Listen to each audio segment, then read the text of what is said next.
Greetings from the far side of the galaxy, I'm FUURI, your host the most, back with the other half of the video. Long nonsense short, I got sick, so I cut the OG script in half. Click here to check out that one. We're picking back up exactly where we left off with fact number 31.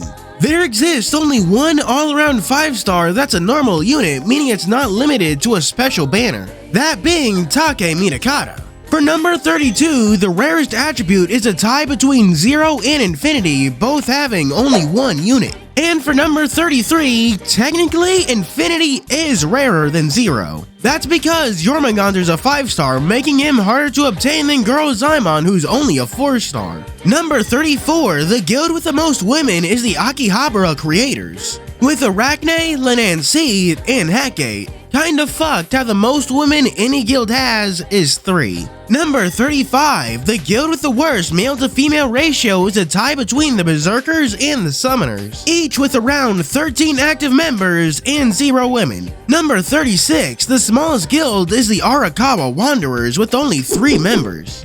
And number 37, the smallest guild based on current members is the Genociders with only 1.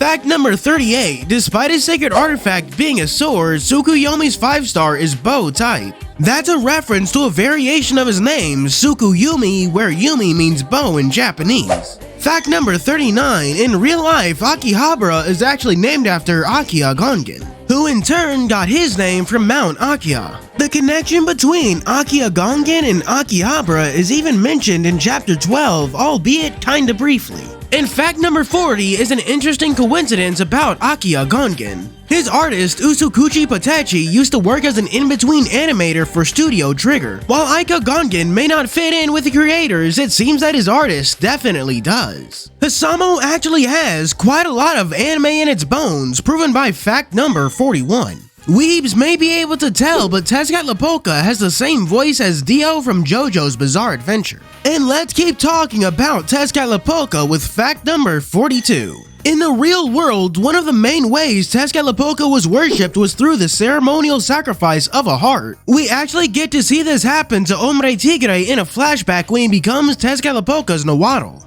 Number 43, the Aoyama missionaries aren't actually headquartered in Aoyama. They're based out of Daikanyama Academy. The Aoyama part of their name comes from the graveyard, which they protect. Fact number 44, did you know that Roppongi Academy has a uniform? Because they do. It was mentioned in the Valentine's Jail event, and this is what the uniform looks like. And fact number 45, Ophion's actually wearing the Roppongi uniform. It's kind of hard to see thanks to the weird way he wears the jacket, but it's most certainly the uniform. Never would have expected Ophion to be a school pride kinda guy. Really quick, since we're halfway through the video, like and subscribe, donate to my Ko-fi and Patreon, and be sure to check out my Halloween stream this Monday. Fact number 46, did you know the Valiant attribute is used for characters whose sacred artifact didn't originally belong to them? It's why Seth, or Ash, is Valiant because he's using the original Seth's artifact. The rule even holds true for event units like Gillen Bursty and Hot Springs Sholot. And since I mentioned them, let's go to fact number 47.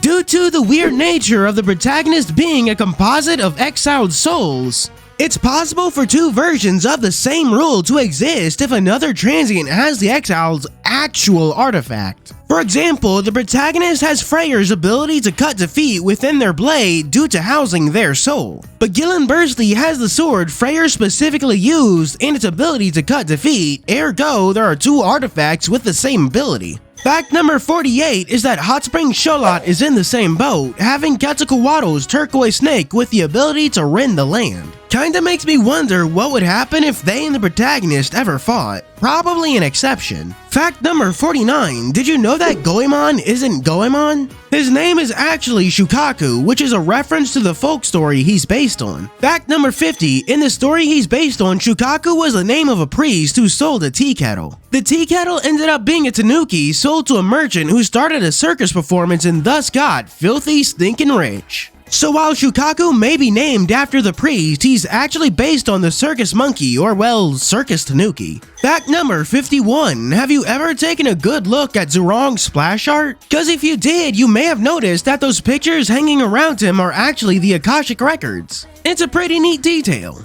Fact number 52, and if you paid attention to Kuniyoshi's splash art, you may have noticed his shoes. Not only do they say love, but they have a paw print tread despite him being human. Fact number 53, did you know the protagonist actually has, or well, had different skins? Way back in the day, Life Runners actually gave the protagonist swimsuit alts, but they were removed. Fun fact, despite being introduced way back in Chapter 2, Moritaka got his first and only canonical win in Chapter 10. Isn't it kind of sad it took him like 8 chapters to get a W? Fact number 55, you know how Temujin has a date quest? Keep in mind, I'm working with an unofficial translation here, but in the day quest, it's revealed that Temujin is a lying, posturing virgin.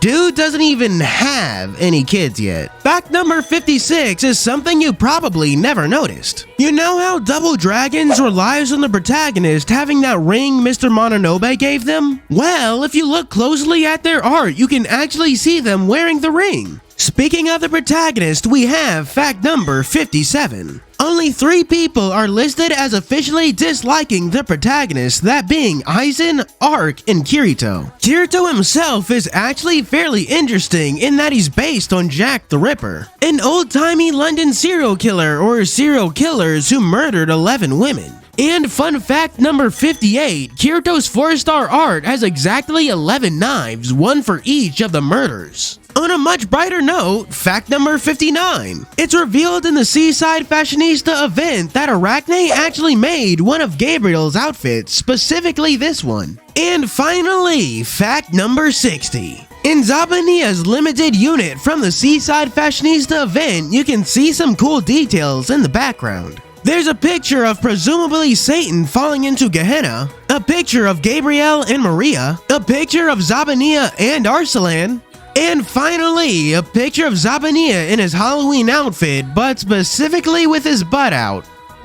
And just like Zabania's cheeks, that just about wraps up today's video. And would you look at the time, it's time for Patreon shoutouts. For our 3 stars, we have special thanks to 87 Werog, Prisma 144, and Zaroi Chow. Still no 4 stars. Can someone please join this one? And for our special 5-star shoutouts, we have Unknown RC, who's always plus because they're just not a bitch. Then Vanilla Flower, who's forklift certified. And Poor Mage, who's not evil, just dripped out of their mind. Finally, Mahagasaur, who's eating beans, I see. Like and subscribe, blah blah blah, you've been here before. As always, this is your host FUURI, signing out.